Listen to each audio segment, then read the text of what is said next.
Hey, welcome to the Carlsbad Report. Today it's crazy to believe it's Tuesday, July 21st.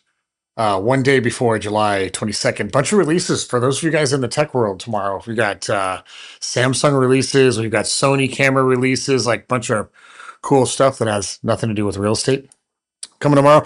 Okay, today we're going to talk about everything that you need to know in regards to how to buy a Carlsbad home. Take 5 questions once per week.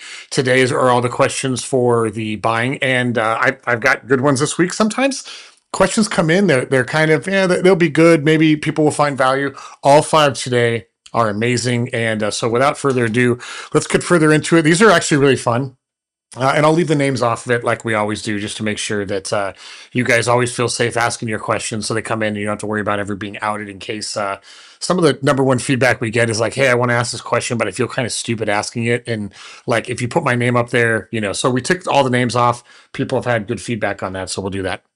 I'm buying an older home. Sounds like this person is already under contract right now. What do I need to be worried about in Carlsbad, California? Well, my assumption is that you're probably somewhere in the inspection period right now, and you're worried about what are the things that we should ask the seller to address, and then is there anything that we need to kind of worry about canceling the contract over? I only wrote down a handful of things that I would pay attention to, and in no particular order. Here's what I wrote down. Number one, aluminum wiring, which nobody's going to completely rewire the home for you during the closing process, but I pay attention to it. An old HVAC system that's in there. I don't know what the percentage is in Carlsbad, but I would imagine more than maybe 60% of all real estate does not have air conditioning right now, but they all have heat. So you want to make sure you get that inspected. You want to look at the roof. Depending on where you are, most of Carlsbad sits on a sand bed. So we want to check for any foundation slipping that's happening. One of the easiest ways that you can look at is if you've got any 45-degree cracks going in off of any of the or creeping out of any of the doors or any of the windows. That looks pretty deep. There's probably some settling. And listen, every home settles. There's no way to get around it, right? So if the home was built a long time ago and it's seen enough, it's been around dozens and dozens of years, there's going to be settling. So I would not freak out if you see it. But you definitely want to get it inspected. This is not really like an inspection or a problem with the home, but depending on how old the home is, there may be single pane windows. And again, depending on where the home is in Carlsbad, may not be that big of a deal. And again, it doesn't mean they're failing, doesn't mean they're bad. It just means they're old standards and they're just going to be less insulation. They're not as energy efficient. So I'd make sure you inspect those. And then the last thing is galvanized piping, making sure that all of that is intact, no leaks, none of that fun stuff. Every single, even if you know you're going to buy the home, even if it's an as-is sale, which in California all contracts are as-is sales unless stated otherwise, you still want to do a general home inspection. Okay.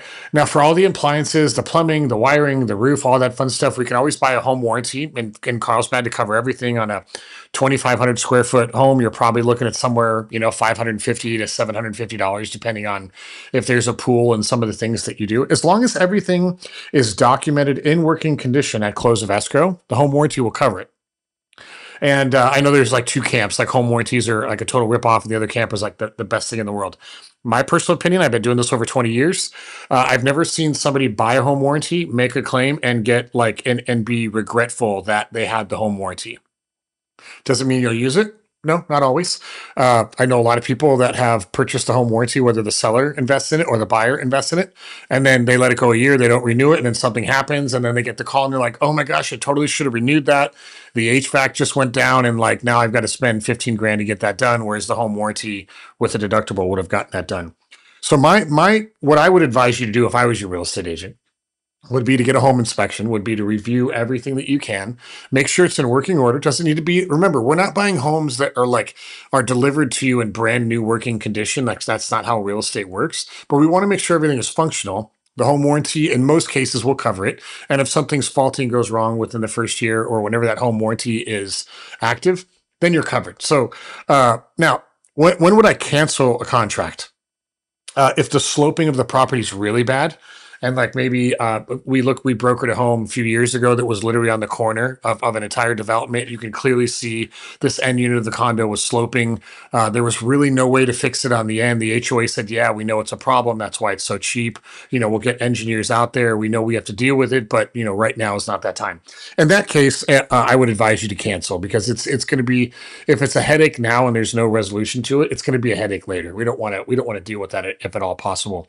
Aluminum wiring, as long as the inspector says there's no imminent fire danger or there's any breaks in the wiring, I think that's okay. I'd still address it long term. And old HVAC, that's pretty much like, can we get a home warranty? Can we cover it? And is it at least in functional order? I wouldn't cancel a deal over that.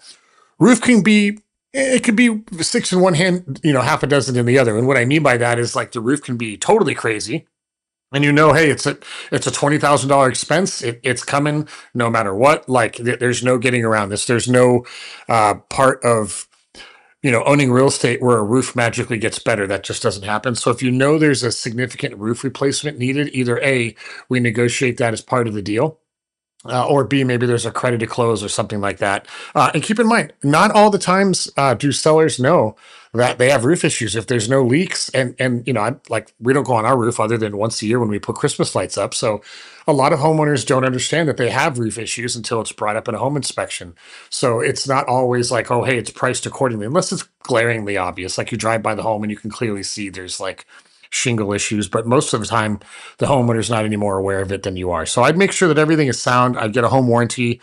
And the only thing that I would probably tell you to cancel on, if you saw it as severe sloping issues, or if there was like really, really bad cracks in the truss in the attic, like that, where you just know, or like it's so major that the amount of money this is going to take to repair it is just not worth it, then I would probably cancel. But I would probably say 19 times out of 20, we've seen some really, really bad home inspection reports over the years.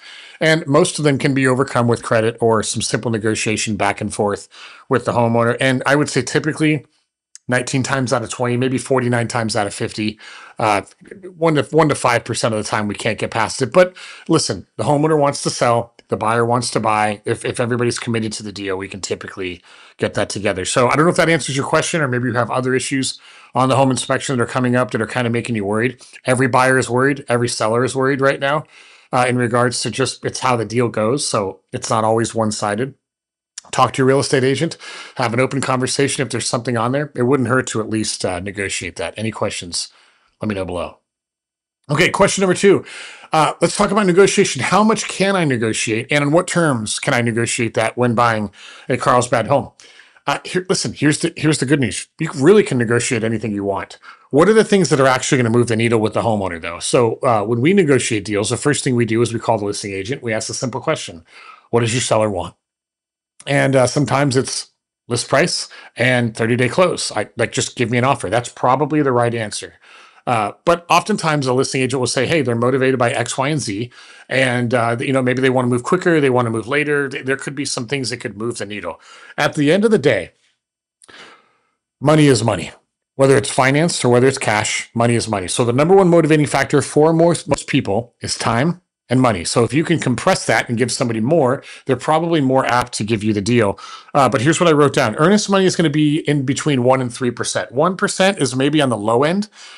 It's okay, but it may not demonstrate to the seller that you're really serious. I would never do more than 3%, because the limit of arbitration is 3% in the contract. There's really no reason to go above and beyond that, because that gives you added exposure. But it's important to understand that earnest money does not affect the net at the end of the transaction. The seller gets the same money, whether you put $10,000 down or $400,000 down as earnest money. It's all the same to the seller. You could make the argument, and you should make the argument, that in the event of a default, that the seller could have more money in the event that you default or cancel the contract outside of the normal contract terms. And you would be correct. The seller has more money that is rewarded to them in the event of a default. So they could be more motivated by earnest money, but I would not expect that that's going to be the difference between getting the deal and not getting the deal. But earnest money definitely is a negotiation part. Price is obviously the number one negotiating part. So it's in there, but I got to mention it. Third thing I wrote down was closing time frame. Some people are motivated to get it done quick because they believe the less time that it's under contract, the more likely it is to close. So you could shrink the closing time, like make it a 20-day close or a 10-day close if you have the ability to do that, depending on what type of loan, or maybe you're paying cash or you've got a portfolio loan that you're dealing with. Some sellers, believe it or not, are more motivated by a longer close of escrow, meaning they prefer to be in escrow longer because maybe they haven't looked at their next, they haven't secured their next home, or they don't know where they're moving, or there's some uncertainty around that. So we determine that by just asking, "What do you want?" Right? And doesn't mean that what the agent says is what we need to do, but at least gives us an indication of where we need to be going. We can negotiate the down payment. We've done deals as low as 3.5%, 5%, 10%, 15%, 17%, 20%, 30%, 40%. We've pretty much seen down payments all across the board. Again, the down payment doesn't affect the seller at the end of the day. Like when they get their check at the closing table, it doesn't matter how much you put down. But the more that you put down, the more serious or the more qualified you may be to the seller. So that may entice them to say that buyer number one is putting 3% down, buyer number two is putting 30% down. There's more cash at risk. So statistically speaking, the second buyer may be more qualified. It's not always the case. So if you're a homeowner watching this, it's not that cut and dry. Some people just put a lot of money down because they don't want a big mortgage, or maybe they're rolling in equity from another home, and that just happened to be the percentage that they can put down on the deal. I've seen just as many all cash deals cancel as we've seen FHA loans and VA loans and 100% loans. The cancellation rate is probably, I don't have specific stats for you, but I bet the numbers are not going to be significantly different from just buyers getting cold feet. I think the numbers are probably the same. Now, somebody who is barely qualified for the home has a higher flight risk of not closing that because there's a lot more things that have to happen to get that deal to fall or to go through. If you're working with a seasoned real estate agent, most of the time, 8 out of 10, 4 out of 5 times, maybe even 19 out of 20 times. I know I'm using a lot of stats today that I normally don't use. Uh, with the right amount of diligence and the right amount of tenacity, the deal can get closed. So you'd be surprised at when people actually want to get deals done, what's possible. You can, as a buyer, you can negotiate smaller items, termite, insurance costs, stuff like that. These aren't, termite's not expensive unless it 100% needs termite treatment and the lender's requiring it. That could be upwards of, $5,000 to $9,000. That can be negotiated. Who pays for that? You can, the alter insurance policy. There's home warranties in there. Little things that are like $500 to $1,500 you can negotiate. Again, is that going to be the difference between a deal that gets accepted and closed and gets rejected? Probably not. It's probably going to be closing timeframes. It's probably going to be price, but we can negotiate that. And the last thing that I wrote down is contingency timeframes. How long you want to take to actually do all of the inspections that you want. In the California purchase contract, it is 18 days that you have to do all of your due diligence on the property, and at the end you accept the property and move forward, or you don't. There's a little bit of a negotiating time that happens. Believe it or not, in California, it doesn't automatically expire. You either notify the other side that you accept the property based on all your due diligence, you reject the property based on your due diligence, or you're going to conditionally accept moving forward if a couple changes are made. Like, let's say that you wrote an offer in good faith on the property, and then through the inspection period, there's something that came up that was like major that you would have had no way of knowing when you were writing the offer. Then we could go back to the seller and say, hey, we either want you to fix it, we want you to give a credit for it, or we want you to lower the price. And any one of those is okay. We want to lead with the repair. And if they can't do the repair, we can say, hey, if you don't do the repair, we'll accept this money in lieu of the repair. But we just don't want to go back and say, hey, we got a home inspection report. There's 71 things on it. We want you to lower the price 100 grand. Typically doesn't go over that well. There's a specific negotiation strategy it takes to really have success with that. But we definitely can't do it. Now, when you do anything under contract other than what the contract says, let's say that there is something major wrong and you need to go back to the homeowner and say like, hey, we need to find a way to do this. The homeowner can say, yes, we'll do it. And then everything moves forward. Nothing you can do. Like we're bound. They're going to take care of it. We're good to go. Second thing they can do is they say, hey, we're not going to take care of all of it, but we'll give you a partial credit. Or we're not going to fix the whole thing, but we'll fix a little bit of it. And if that's the case, you have the decision to say, is that acceptance good? Like, are we okay splitting the difference or whatever happens with that? And if you say no or they say no, that becomes a cancelable event. In that case, you can cancel the contract. You can get your earnest money back, and then everybody leaves hoping parting ways as friends. That rarely happens. Like if somebody wants something done, we typically can get through it. The third thing that can happen is the seller can just say, no, it's an as-is contract. We're not doing anything. Like, Take it or leave it. If they say, no, we're not doing anything, take it or leave it, which does happen about 50% of the time. You shouldn't get offended. Don't get upset about it. It's how California real estate works. You have a choice at that point to cancel and get your earnest money back because the due diligence did not come back satisfactory. You made a good faith effort to purchase the home, but something else came in. We can cancel. Earnest money is completely refunded to you. Transaction's gone, and we can move on. You also have the ability to say, okay, at least we tried. Thank you for the response. We're going to move on anyway. I know it's not as easy said and done. My suggestion to you, and I've seen every type of buyer out there. Again, I've been doing this 20 years, thousands of transactions. There are some people that are very emotional in real estate, which is okay. And there are some people that are very unemotional, which is okay. There are pros and cons to being emotional, and there are pros and cons to being unemotional for the sale. This would be one of those times where I would not have an heightened level of emotion when buying real estate, because their reason for agreeing or disagreeing for a repair most oftentimes is not the same reason that you have for wanting or not wanting a repair. I'm thinking of a transaction we had maybe just a couple of years ago when there was something major that came back. We asked for the repair to be done, and the listing agent just called back the same day and he goes, sorry, we're not going to do it. We can't do it. I went back to my client and they said, hey, let's cancel. I tried to talk him out of it, and we submitted the cancellation paperwork. The other agent called me immediately. He goes, whoa, whoa, whoa, we can't cancel. Like, we got to make this work. Like, my sellers would love to help you. They're out of money. They don't have the ability to do this. They have no resources available to take this. They don't have any lines of credit. So like, had we have known that at the time, that like maybe they would have entertained it, but they just don't have the means to do it. That may have made different. Now, we did go back and forth with that specific one. There was really no path in moving forward. But the reason for the sellers or the homeowners not wanting to do the repairs were nowhere close what the buyer assumption was. They just thought like, oh, they're being difficult, and they don't want to sell this home, and so they got frustrated and they moved on. That would not be my suggestion to you. I would try to stay as unemotional as possible and try to see if we can uncover anything that we can. So that's it. Price, earnest money, closing time frame, down payment, smaller items like termite insurance, all that fun stuff. Contingency time frames. The other thing that you could negotiate is you could waive the appraisal if you wanted to.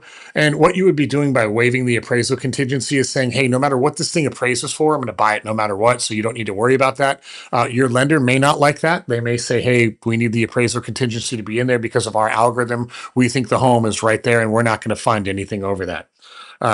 Waiving the appraisal contingency and then having your lender say, because the home didn't appraise, we need another $6,000 down. It's one of those gray areas. You may not get your earnest money back if that happens. Sometimes it depends on how that decline happens. If it's a hard, like you need $50 more thousand and you don't have it, or we're going to decline the loan. Most of the time you'll get your earnest money back, but that's that kind of that gray area to where it could really go either way, depending on a very specific situation. So if you're considering waiving the appraisal, if we're working with you, make sure we talk through that in great detail. If you're working with another agent, just make sure you understand all of the risks of what could happen if the appraisal doesn't meet it. Now, you and me, or you and your real estate agent, should run comps around the home before you write the offer. You should feel comfortable that the price you're negotiating or where you want to end up is within the means of that neighborhood. And as long as you are, I think it's okay. Just make sure you're really educated to do that so you don't get caught in a bind on that. And that's, I mean, look, you don't want to, like, I have some clients that come in and they're like, Steve, we're going to write 50 offers. And no matter what happens, we're going to get a deal. And like, this is just the way it is. And we're going to hardball. And listen, that's a strategy. If you can come to the table with a collaborative effort, I don't mean playing fair. I don't mean everybody gets to win, but understanding this is a give and take relationship. And at the end of the day, there's almost no amount of money that you're going to remember in 2 years. It's really important to understand that. Like, if you paid $1,000 more or $1,000 less, or even $10,000 to $15,000 more or less in 2 years, you're not going to remember that price was $1,945,000 or $1,960,000. You're just not going to feel it. So at the end of the day, if it's your home, my suggestion to you would be to go for it and give it all you've got, because in 2 years, you'll be grateful that you did, assuming it's the right property. All right, let's get to question number 3. How does the full process and timeline look when buying a home in Carlsbad? Kind of like what we just answered. I covered this in a little bit or earlier, just in case, but it's actually pretty simple. If I was trying to time this perfectly, here's what I'd write down. 3 to 5 days for negotiations. Could take a little bit longer depending on if there's multiple offers or if we're far off between the listing price and where you want to be. You should expect all of that to be in writing. Purchase contract to the seller, counters back and forth, because You'd be surprised at how many times people will say things, but when there's a contract like actually in front of them that they can sign and make the deal like ready to go, you'd be surprised at what people would sign. So I would recommend always put everything on paper and then do everything verbal kind of on the back end, but understand that like, hey, the only thing standing in between me and this transaction is like a signature on a paper. It makes it real. So I would always recommend doing that on paper. After that, we've got about 18 days of contingencies. Your earnest money is going to be due within 2 days, 3 days after that, that you have to get that wired over there. We don't want to play with that because if you stretch earnest money after the contract gets accepted, kind of puts a bad taste in everybody's mouth and starts everybody off on the wrong foot. So we don't want to do that. But we've got 18 days for contingencies. And then after that, your lender, if you're getting a traditional loan, is going to need anywhere from 12 to 20 days to close the deal. So I would say like once you identify the home and we start the offer negotiation process, I would allocate anywhere from like 28 days at the fastest to like maybe 45 to 50 days, depending on what the lending process is and how clean the underwriting is and your approval from there.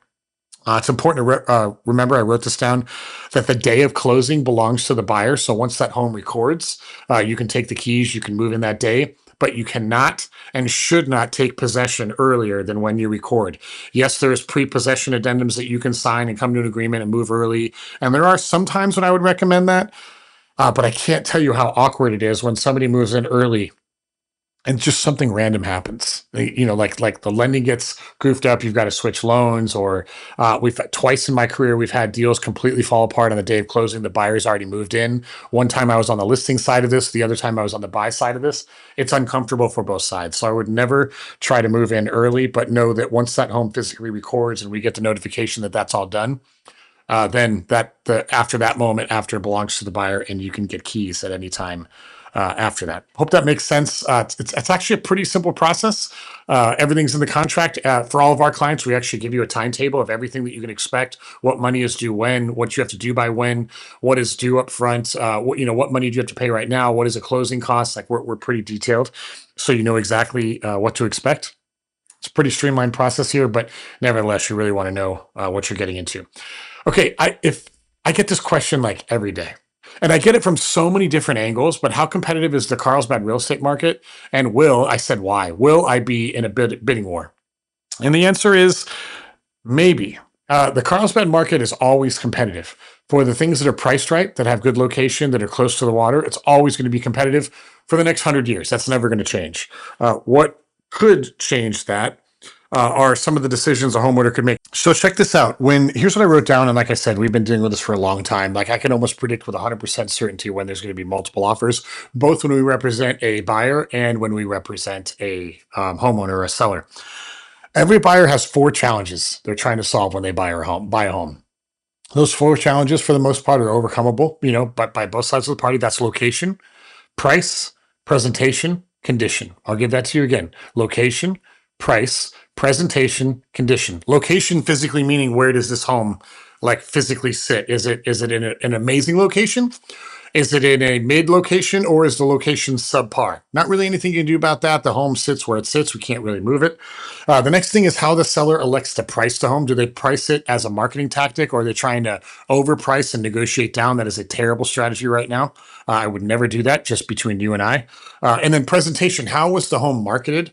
How is it being displayed? Is it all over social media? Is it highlighted on Zillow? Is there direct mail? Are there Facebook, Instagram, Google, YouTube ads? Is all that stuff like?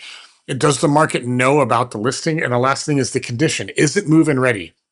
If a great home with great location, priced correctly, has amazing presentation, and it is in phenomenal turnkey condition, I can guarantee you with 100% certainty it will have multiple offers the first week is on the market. If a home was listed and it's been on the market 7, 14, 21, 30, 60 days, which is about like 56 days, I think is our average days on market right now. If you just take a straight line, put it in the middle, we'll look at those stats later. If it is sitting on the market past a couple weeks, that's not a bad thing, by the way. I wouldn't like freak out if you're 21 days on market and you have no offers. That's not necessarily bad. However, if you want to break a record, you either missed on location, price, presentation, or condition, or a combination of any one of those, right? So as a buyer, you can know like is the home priced right? Does it look amazing? Am I seeing it everywhere? And is it in a great location? If the answer to all four of those questions is yes, I can pretty much assure you there will be multiple offers on it. And in that case, there's agent relationship, there's terms, there's all those things. But at the end of the day, like the top most qualified client normally wins. Sometimes it's not the best one because maybe it's so far above that the seller's not convinced it's actually going to close. But at the end of that process, it's pretty much going to be a race to the top. If that happens and we're working together, it's really simple. We ask you one question. Hey, what is the number you're not willing to go past? And let me see whatever I can do to get that seller at or below that number if possible. Sometimes it's just not possible. People want a home more than you do. And it is what it is. And we move on and find the next one. So, from a competition perspective, location, price, presentation, condition, if all of those are met, it's going to have multiple offers. I would say if you had to look at the next 20 homes that went under contract in the next week, give or take, maybe one or two of them is going to have multiple offers. So it's not quite as like dominant as it was during the COVID years where everything was like 40 offers and people were freaking out and paying way over it. We are definitely not in that market anymore. But for the top, I would say 25% of the market that is highly desirable in the dominant communities here in Carlsbad, California. Multiple offers, even if it's just two. It's not all that uncommon. It's not something that I would freak out about. I definitely wouldn't wait because of it. But if you're writing on enough homes, you're probably going to run into it, no doubt. Okay, last question of Tuesday. I was sending you home from here. I'm ready now, but I'm worried pricing will come down. Should I wait to buy a Carlsbad home? People ask this all the time, believe it or not. A lot, because the media tells us that there is a housing crash that is right around the corner. And if you're following into the hedge fund guys, they're forecasting that, hey, the market is crazy. Don't buy right now, and they're not wrong. They're not right. It just is what it is. But I want to show you a couple stats, specifically how it pertains to Carlsbad. So this is new listings by month, and this is back since 2001. So just after COVID started, and what you can immediately see here is that Carlsbad's real estate market is very cyclical. Middle part of the year, it explodes. During the winter part, it just comes to a grinding halt. So, from my thing to you, there's not a lot of inventory in the winter months, but that's also a very good opportunity for a deal if that's important to you. Even though there's low inventory, we still have tactics to identify people that want to sell that maybe aren't on the market. Nobody wants to have like open houses during Thanksgiving. That's pretty much why that happens. But you can clearly see that we've got a mid-year rush goes down, mid-year rush goes down. This year's no different. April, we had a drop in May, which is not normal. June went up. I'm expecting July to have another drop, believe it or not, and I'll tell you why in a second. So that's new listings that have hit the market. This is total listings. This is a really weird stat. July of last year, we had 470, which is the most we've seen in a long time. Actually, that number is pretty normal pre-COVID. So it looked like we were back into a normal market, but then a year later, here we are, June 265, June last year, 447. So a significant drop. This is interest rate hangover, is definitely what it is, right? So definitely we're still within an inventory. I wouldn't call it a crunch, but definitely much lower than you're used to. Pending sales, again, you can see very cyclical. Pending sales are going up. This is great. So June, we had 139. June of last year, we had 105. So that's good. But another 25 pendings this year over last year. Closed sales, again, very, very, very stable. 124 last month. I think next month's going to be a little bit more. We'll see. Don't look at closed sides. That's a little bit of a loaded number. And then average sales price. So you can clearly see 2021, we were at about $1 million. And then here we are at 2026, $1.7 million. So about 5 years, we've almost doubled. We've gone up about 75%, which is great for equity growth, but it is a lot more expensive now to live here than it was in 2021.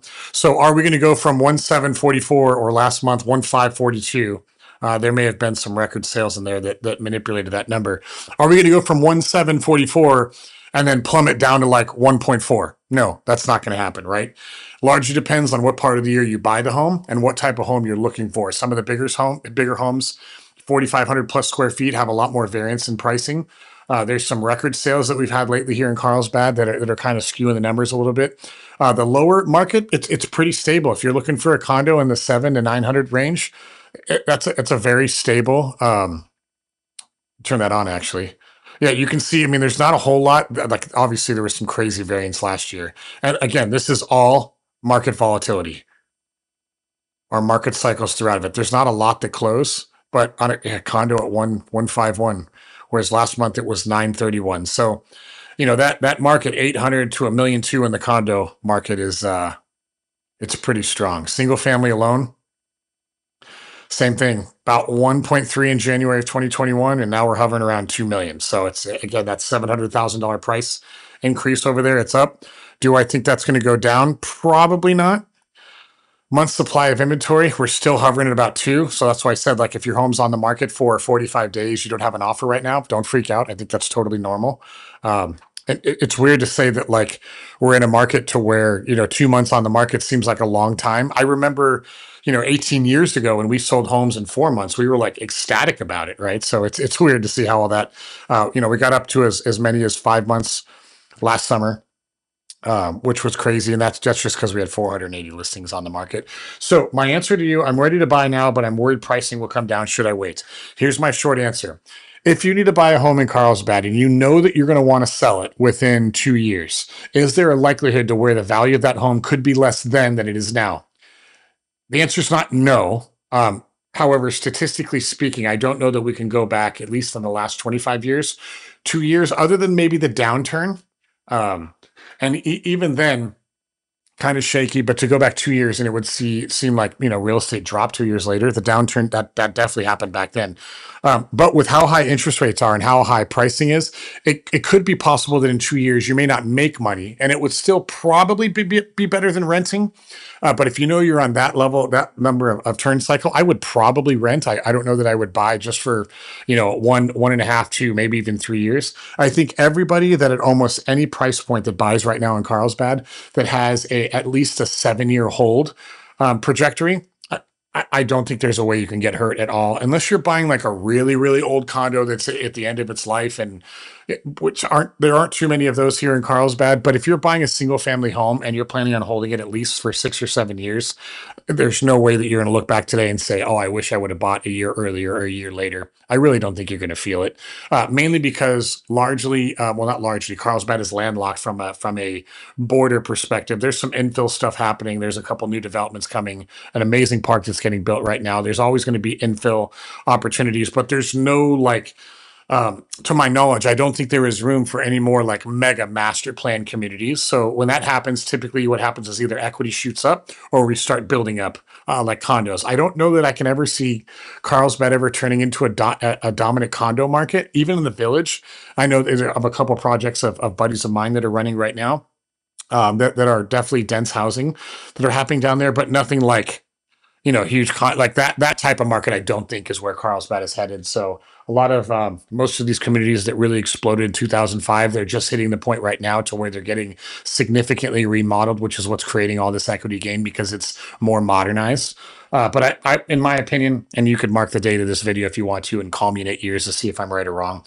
If you're holding for, I would say 6, 7, 8 years, like I don't think you have anything to worry about. So, what I would be more focused on is buy a home in a great location at a price you're excited about. Like, because when people love their community, the values go up, right? So, if you buy somewhere that you really want, like any of the coastal communities like Terramar or the Village or Hanover or Poinsettia Cove or San Pacifico or Waters End, even even a little bit inland Bresci Ranch or anywhere in the Aviara like Bay Collection or any of that, like those are very, very high demand areas, and I have a hard time believing that year over year over the next 5 to 8 years that any of those are going to drop. I think you're going to be okay. If you have specific questions about a specific neighborhood, then let me know. Just click below in the description and I am happy to answer those. And so while we're at that, if you're thinking about buying a home in the next 60 days or 6 months and you want like the roadmap of how to identify your next home, even if it's not listed on the MLS, because believe it or not, a lot of our transactions